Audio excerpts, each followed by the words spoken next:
السلام علیکم ناظرین، آج میں کشمیر پر ظالمانہ دورانی دور کے بارے میں بیان کروں گا۔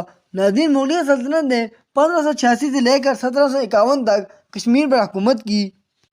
1752 سے 1754 عیسوی کے دوران افغانستان کے احمد شاہ ابدالی نے مغلوں سے کشمیر کو حاصل کر کے کشمیر پر جابرانہ تسلط قائم کیا۔ کشمیر میں افغانی دورانی دور کا آغاز ہوا جو 1819 تک چلتا رہا۔ اس کے بعد پنجاب کے مہاراجہ رنجیت سنگھ کی قیادت میں سکھوں نے شوپیاں کی جنگ میں افغان گورنر جبار خان کو شکست دی۔ سن 1822 عیسوی میں رنجیت سنگھ نے گلاب سنگھ کو، جن کا تعلق ہندو ڈوگرا برادری سے تھا، ان کی خدمات کے عوض جموں کا راجہ بنا دیا۔ گلاب سنگھ نے اس میں راجواری، پونچھ، بھدرواہ اور کشتواڑ کا اضافہ کیا۔ سن 1839 عیسوی میں رنجیت سنگھ کی وفات کے بعد گلاب سنگھ کا مقام مزید نمایاں ہو گیا۔ سن 1845 عیسوی میں برطانیہ نے یہ کہہ کر سکھوں کے ساتھ جنگ چھیڑ دی کہ مہاراجہ وقت نے مہاراجہ رنجیت سنگھ کے ساتھ 1809 عیسوی میں طے پانے والے معاہدہ امرتسر کی خلاف ورزی کی ہے، جس کے ذریعے سکھ سلطنت کی مشرقی سرحدیں طے ہوئی تھیں۔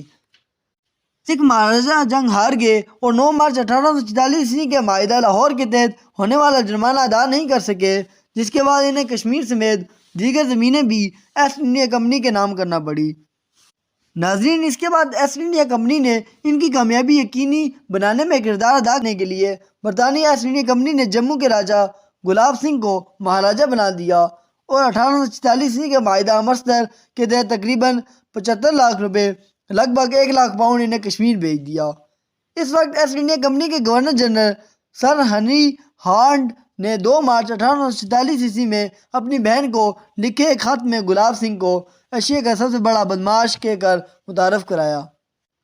گلاب سنگھ کو مہاراجہ بنانے کی وجہ انہوں نے چٹھی میں یوں بیان کی کہ بدقسمتی سے ان کی مدد کرنا لازمی ہے، کیونکہ انہوں نے ہمارے خلاف جنگ میں حصہ نہیں لیا اور ان کی سرحدیں ہماری سرحدوں سے ملتی ہیں۔ ہم بغیر کسی مشکل ان کی حفاظت کر سکتے ہیں اور سکھوں کی سلطنت میں انہیں ایک ٹکڑا دے کر سکھوں کے مقابلے میں ان کی طاقت کو تھوڑا بڑھا سکتے ہیں۔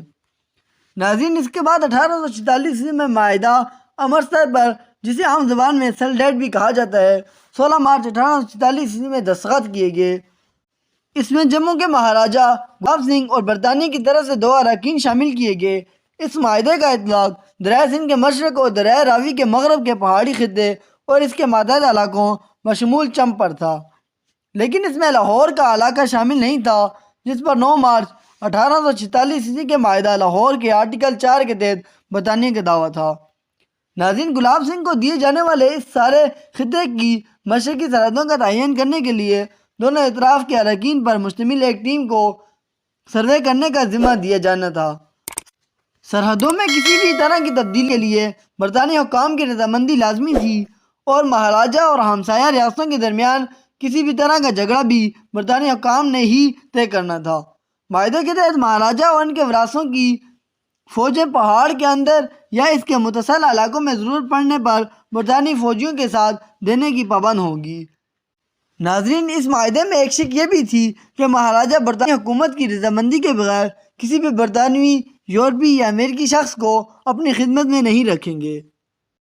ناظرین، باوجود اس کے کہ مغلیہ سلطنت وہاں پر موجود تھی، کیونکہ مغلیہ سلطنت کا اختتام 1857 عیسوی میں ہوا، لیکن اس کے باوجود بہادر شاہ ظفر کے دور میں جو مغلیہ سلطنت تھی بالکل برائے نام تھی، جس کی وجہ سے وہاں پر ایسٹ انڈیا کمپنی اور سکھوں کا راج تھا۔ ناظرین، کشمیر تو پہلے ہی مغلوں کی ملکیت ختم ہو گیا، یعنی 1752 عیسوی کے دوران افغانستان کے احمد شاہ ابدالی نے مغلوں سے کشمیر کو حاصل کر کے کشمیر پر جابرانہ تسلط قائم کر لیا تھا۔ ناظرین، اس کے بعد آہستہ آہستہ ایسٹ انڈیا کمپنی اور رنجیت سنگھ اور مہاراجہ ہری سنگھ نے کشمیر پر قبضہ کیا اور کشمیر کو اپنی ملکیت بنائی۔ مزید معلوماتی ویڈیو دیکھنے کے لیے شامی ٹی وی کو لائک، سبسکرائب اور شیئر کرنا نہ بھولیے گا۔